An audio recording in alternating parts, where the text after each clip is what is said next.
Utang ina mo yung pera ko. Ang ina mo, di mo pa ako binabayaran ha? Ha? Utang inante, no? Teka lang. Bigyan naman ako kahit 3 araw. Ito. Ano to?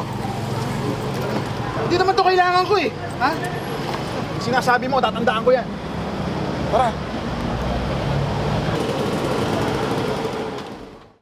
I think you shall never see a poem as lovely as a tree when monsters dwell on top. They kill dogs. They take away babies. Nakala niya yun, no? Hindi ko man talaga ako. Dito magyat. Sige, pumasok ka sa loob ng aking utak po. Sige, bilisan mo pa hanggang sa mataba kasi ang kupad-kupad mo. Takbo para di ka maabuta, kinikilabuta, kinatatakutan. Mo kapag nahuli ka pati kang bata ka na para panakunan sa sinapapunan.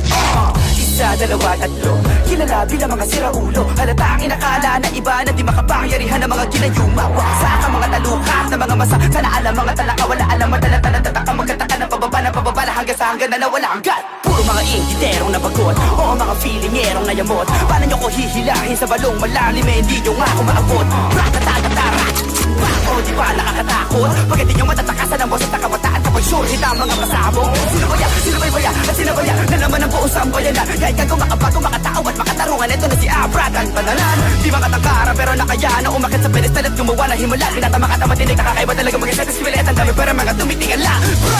Sige, pumasok ka sa loob ng aking utak. Pwede mo itong ihalin tulad sa isang higanteng pintuang di mo maitulak. Di na mo itsura, di mo masigmura. Parang ginawa mo, inumin ng suka. Huwag kang umasa na mangyari, magkachansa ka sa'kin. Kasi distansya natin bituin at lupa.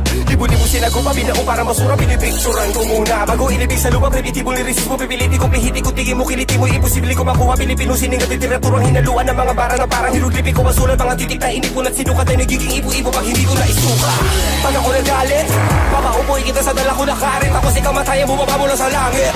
Alam mo ba kung bakit? Para sindihan ka ng buhay hanggang sa malapdos ang balat at mahal mo ang anit. Pag parang kambing na yung amoy, papatayin ko yung apoy. Wala ko lang gamit. Sige, pumasok ka ba sa loob ng aking utak? Hinulman ang usok, kuya, Kiko at Nikuba. Susubok ang tungo natin at sukatin sa talapakan. Upang makita nila lapas pwede ang taas. Maaari makapasok, kasukal na pagpitukin ang sarado. Sigurado hindi na pwede lumabas. Sige, pumasok ka sa loob ng aking utak. Para kang umakyat na manahaw at naligaw sa gitna ng gubat. Di mo maintindihan, parang dikit-dikit na sulat ng doktor. Mga kabit-kabit na letra parang tren, pinatatakbo pa rin. Kahit akala ng iba'y kinakalawang ang motor. Hawak ko'y sinito na mula kay Poseidon at Shiva. Pag tinamaan ng tintek, sigurado may baho. Matataas na along, kaya lumamo ng isla.